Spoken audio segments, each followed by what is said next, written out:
د اقلیم بدلون نړیواله اونۍ په مناسبت د ولایتي بحثونو د لړۍ په دوام ننګرهار کې د یو شمېر نړیوالو مؤسساتو، ولایتي ادارې او یو شمېر نورو دولتي ادارو استازو پر دې بحث درلود چې څنګه د اقلیم بدلون له ناوړه اغېزو ځان او هیواد وساتي. په همدې تړاو جوړې شوې غونډې ته د افغانستان چاپیریال ساتنې ملي ادارې استازي محب الله بهار وویل که څه هم افغانستان د اقلیمي بدلون له امله ډېر نه دی اغېزمن شوی، خو په ځینو برخو کې سختې اغېزې کړي دي. که چېرې موږ تاسو وګورو د اقلیم بدلون اغېزې په افغانستان کې ټول خلکو تجربه کړي دي، ټول خلک ویني له ورایه ښکاري.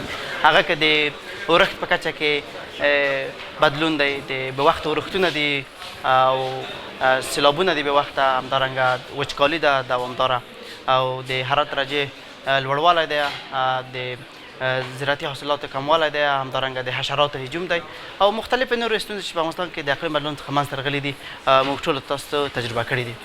د ننګرهار چاپیریال ساتنې رئیس فیروز محمدزي پر نړیوالو غږ وکړ چې افغانستان کې د اقلیم او چاپیریال ساتنې موضوع له سیاسته لرې کړئ او راشئ چې په ګډه مبارزه ورسره وکړو. دا چې موږ په شپږمه کټګورۍ کې د ضرر متضررین یو، نو دا نړیوال ته وایي که تاسې دغه چاپیریال ساتنه او اقلیم بدلون موضوع سیاسي کوئ ما، ستاسې ضرر اوس هم موږ ته رسېږي د فضا له نه. تاسې کوم آلودګۍ چې کوئ او تاسې کوم فعالیتونه چې دي افغانستان متضرر کېږي، نو د سیاست له برخه دا باید وایستل شي. د افغانستان د خلکو حق باید ورته ورکړل شي. هغه فنډونه، هغه پیسې چې دي دوی باید موږ ته راکړي تر څو وکولی شو په دغه باندې د تغییر اقلیم یا اقلیم بدلون په مقابل کې د سازګارۍ او مبارزې په اړه کې کار وکړو. دغه راز د رها موسسې مرستیال انجینر عزت الله صدیقي وایي د اقلیم بدلون د کرنې او اوبو کمیدو برخه ډیره اغېزمنولی شي. کله چې موږ تاسې اوبه ونه لرو، افغانستان یو هغه هیواد دی چې تر 80% خلک یې په زراعت باندې متکي دي. زموږ همدومره د زراعت سکتور هم د مالدارۍ او د زراعت سکتور مو اغېزمن کیږي. وچکالۍ د اقلیم د بدلون سره راځي. وچکالۍ مستقیما اغېزه په څړځایونو، په ځنګلونو، په زراعت، په اوبو باندې لري. همدارنګه سیلابونه موږ تاسې وینو چې په ځمکه، په زراعت، په باغونو په دې باندې اغېزې دي.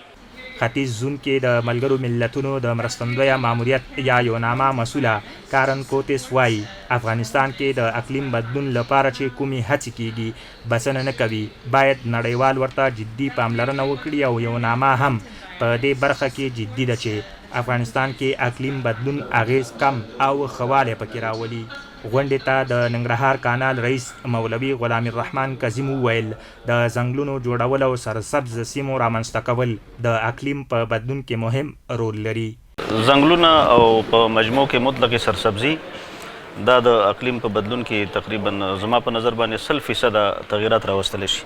را روان کې پلان لرو چې د ننګرهار په د خپل مسؤلیت په چوکاټ کې دغه سرسبزي چې کوم تر اوسه پورې کوم اندازه کړي دا یو په دوه کو تر څو چې اغېزې زموږ د هیوادوالو لپاره ډېر ګټور شي.